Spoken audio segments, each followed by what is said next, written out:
तारीख फरोल के वेखता सही आ शिमर लाइन निमाजी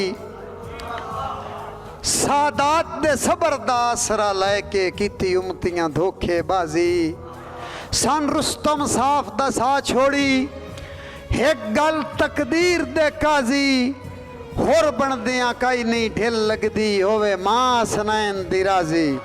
बहुत शुक्रिया मेरे भाई मलक कैसर खिची साहब, फराम फैसलाबाद, पीर फजल शाह फैसल साहब। पै जाओ भाई जाने रस्म ना बनाओ इत्थे मुड़ मुड़ मैं लेट हो गई साना लालच बन जासी। मोहब्बत हो गई तुहाडी।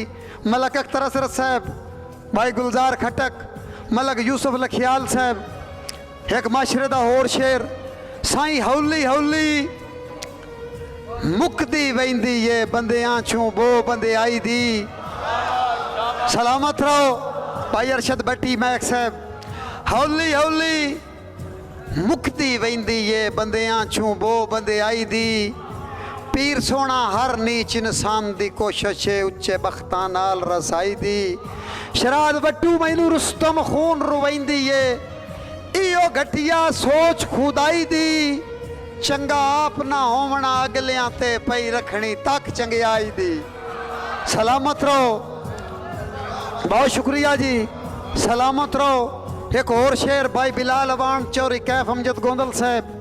साईं भुखे बशर नू कुछ ना दे के भंडना रुसवाई दी हद नहीं मुक गई।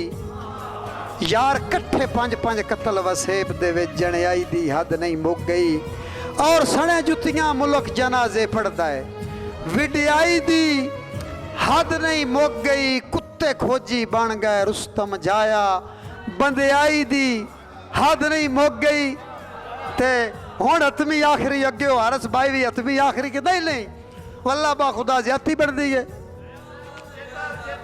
हाँ चलो पढ़ देंगे। जितने दोस्त अब आप तशरीफ फरमाओ। भाई कैसर खिची चौरी कैफ अमजद गोंदल माने का, भाई बिलाल अवान, मोहसन मला खटक साहब। रोत वल्दी पई है इंज ना मुड़ सुनो, रोत वल्दी पई है हौसला कर अजे चेतर चढ़ना है सांग लगने।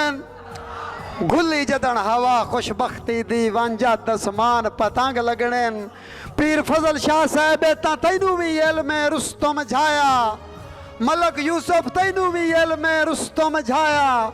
जो डांग परतन लगिया डांग लगने तेरे जे रंग बाजा ढूंढ के मिलना है जदा सन अल्लाह पाक दे रंग लगने।